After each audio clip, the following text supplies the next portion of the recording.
لازمه این که این ملت امروز راه خودش را میرود اینه که چون اکثریت قاطعش راه اسلام فقاهت را پذیرفته، این راه را حرکت کنیم بریم.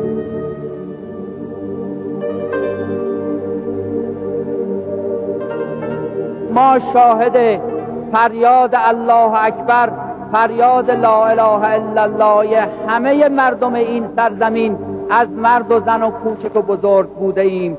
همه اینها باید اتحادشون حفظ شود. سلول اولش که همسایه ماست یه جوانی بود که من از پشت این دیوار، با اینکه دیوار قطوری این دیوار به خلاف دیوار اون طرفی که نازکه، این دیوار خیلی قطوره، باش مرس میزدم، با مرس حرف میزدیم.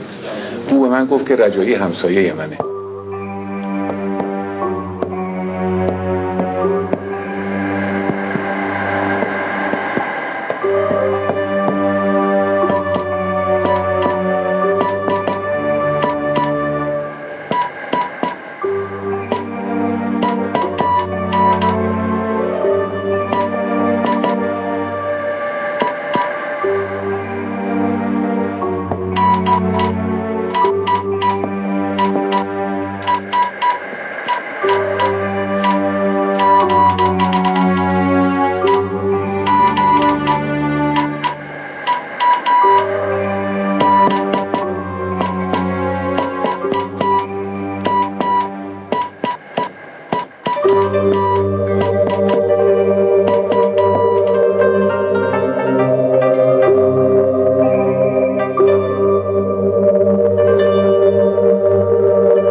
مرتب اینجا هر وقت می‌بردن ما رو برای بازجویی، از اونجا می‌بردن اونجا بازجویی، تو این حیاط و تو این ایوون‌ها مرتب فریاد بلند، یکی سر یکی داشت داد می‌زد. یعنی این تقریباً بی استثنا بود. توی سلول هم که بودیم خیلی از شبها شاید تا صبح، حالا با خوابمون می‌برد نمی‌فهمیدیم، اما ساعت‌ها صدای فریاد شکنجه شده از یک طرف و فریاد بازجو و شکنجهگر از یک طرف می آمد. البته می گفتن که اینا نواره میگذارن، ممکن هم بود نوار باشه اما ممکن هم بود واقعی باشه، یعنی اینجور هم نمیشه آدم مطمئن باشه که همیشه نوار. تصادفاً یه بار باششون باز که هم بازجو اشتباه کرد و متوجه نشد، این چیزو از صورت من برداشت، من دیدم اینجا رو. بله از اینجا که می‌بودیم اینجا باشه.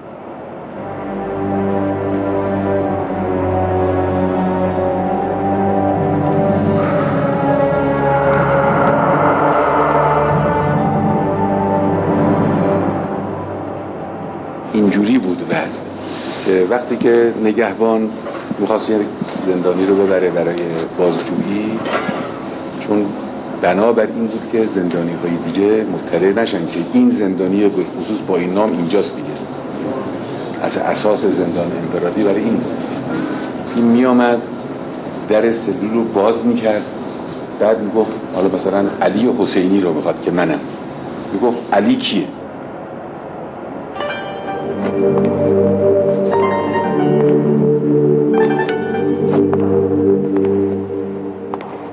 چیزی میکن یعنی مینداخت رو سرش و دستش میگرفت و میبردش. بنابراین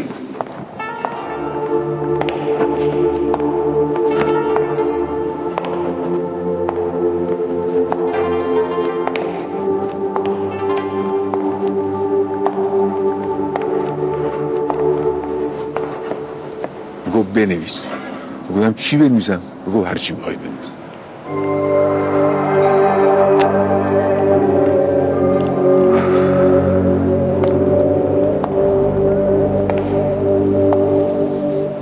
یعنی بله میخواست که نه، میخواست شرح حال. بعد یه خود که کم بود میگفت کمه، باید بیشتر بنویسی.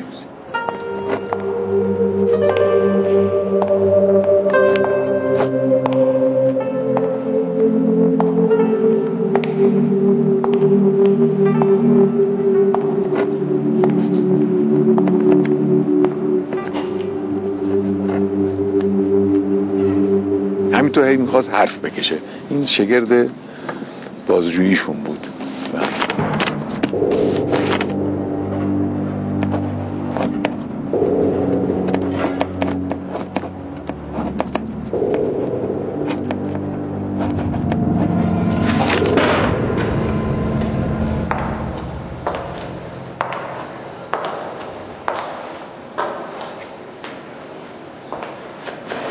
آقا شکنجه ها تا قرار شد بگید.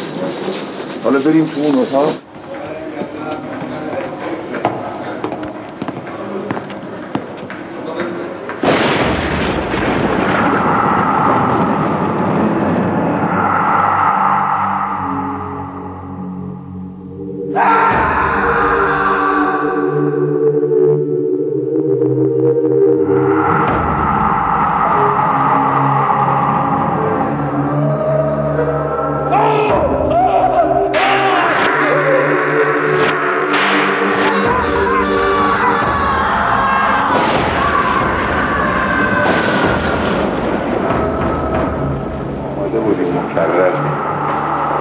هر چند مدت یک بار بود؟ هفته یک بار حمام می‌بردن. زمان محدود 10 دقیقه حد اکثر.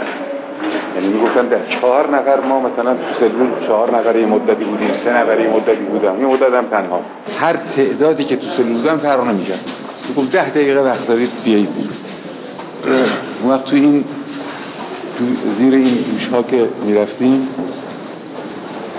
صابون‌های از این صابون‌های بزرگی که تو خونه‌ها قدیما رخت می‌شستن باش، صابون رخت. شما چشم باز می‌آوردن؟ نه خیر، چشم بسته.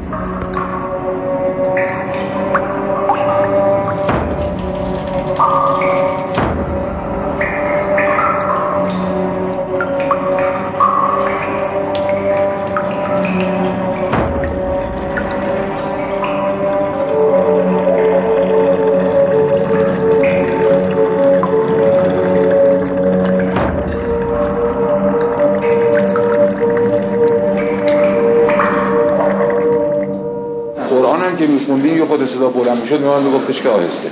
حرف زدن میگفت ممنوع. وقتی که همسلول داشتیم میامد بازجو و نگهبان گفتن حرف زدن ممنوع، یعنی با همسلول شدن سلول حرف نزن. البته این عملی نبود، لکن موجب میشد که یواش یواش حرف بزنیم، در گوشی حرف بزنیم.